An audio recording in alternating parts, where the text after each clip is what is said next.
The Police and Mineral Resources Portfolio Committees conducted a joint oversight meeting at Fairview Mine in Barberton, Mpumalanga. It's an attempt to try and respond to the illegal mining crisis in South Africa.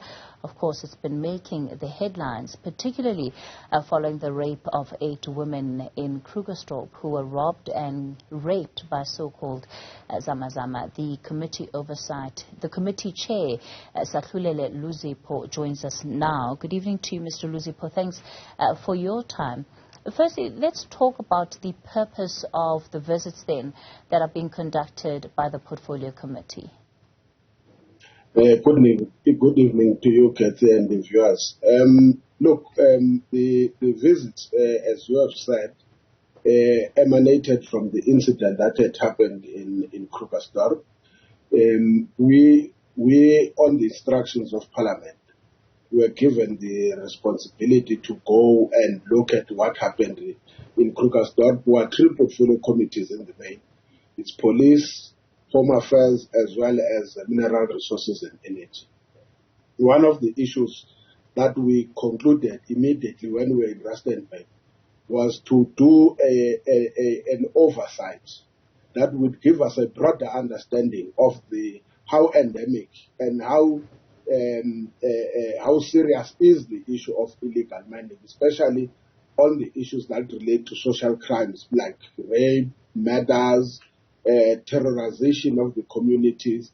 And we have already now attended to almost 4 of the 5 provinces. Gauteng has been done 3 times.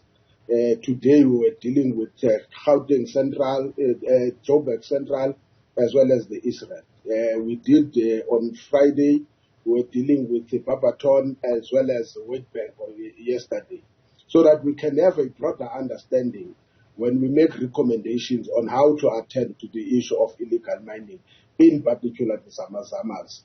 So that is broadly what becomes the responsibility and the mandate of the committee as per the directive of the presiding officers of the National Assembly. This has been a problem plaguing communities in this country for years now. If you look at a province like the Northwest and the communities there that are under siege, this is from rival gangs of illegal miners. It tells you just how long this organized crime syndicate has had the opportunity to entrench itself and its criminality, within the society. Why now? Why is Parliament embarking on this work now? Why was it not done sooner? Look, I think there are 2 things we must say here. One, we are dealing with a moving target. 2, I think generally portfolio committees have been operating, let's say, in silos.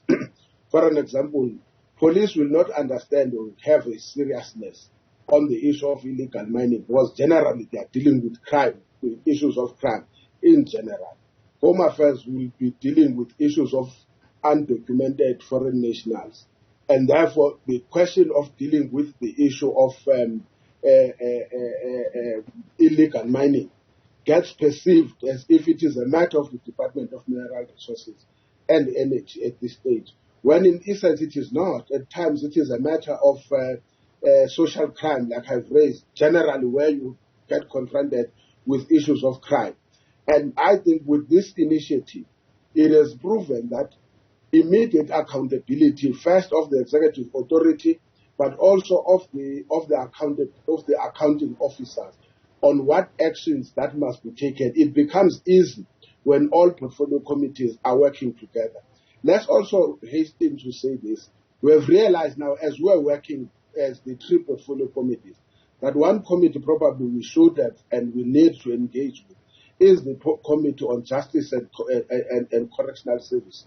Because some of the issues that are being raised are issues that relate to prosecutions and the fact that there are no effective prosecutions. At time when people are prosecuted, either the judgments that come out in terms of the sentences are very lukewarm, and therefore these people come back to the street and conduct what they are doing.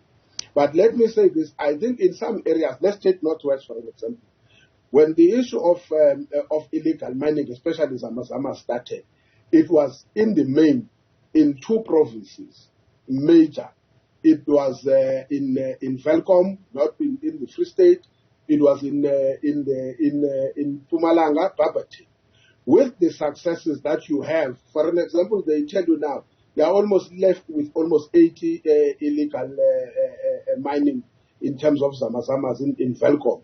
At some point, there were areas in Velcom where the people underground were more than the people in the township.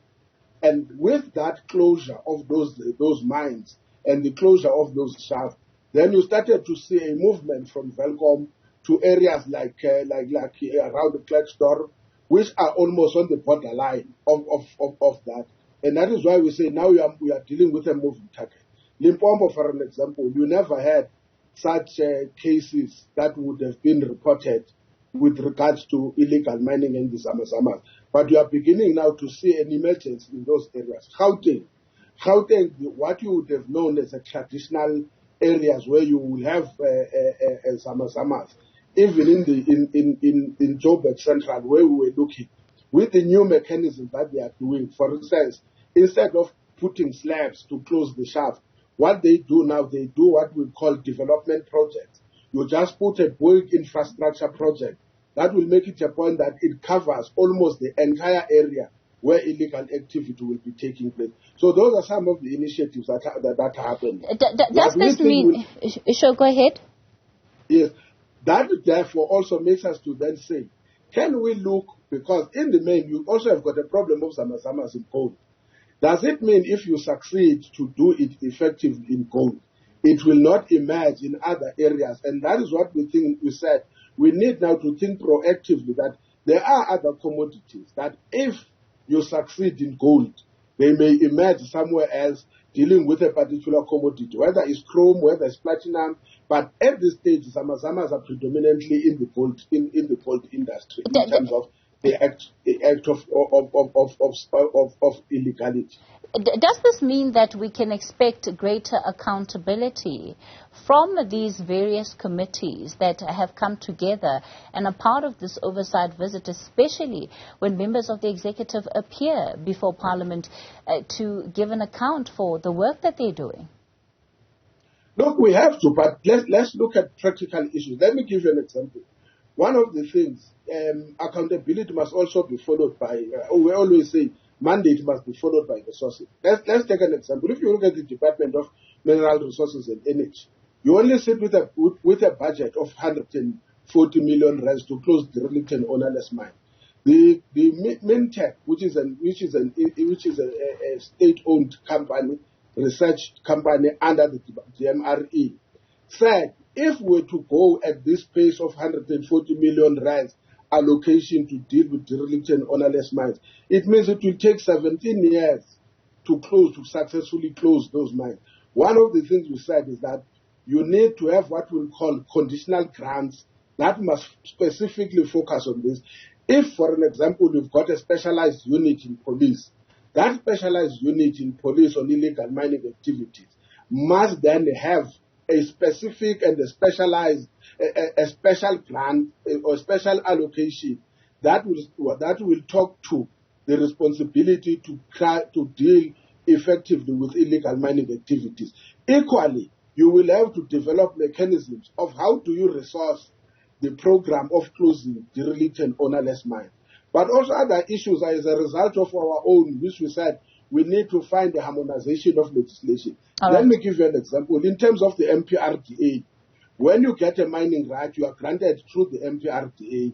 But when a person is faced with financial challenge, that person will run and use what we call the Companies Act. And in the process, will use business rescue practitioners, of which it becomes difficult to implement the law. What we then suggested is that we need to find a way with other relevant committees to give harmony between the two contradicting or non-cooperative legislation so that that issue can be addressed effectively and we may then be able to address issues within the framework of the law. All right. Mr. Luzipo, let's leave it there for tonight.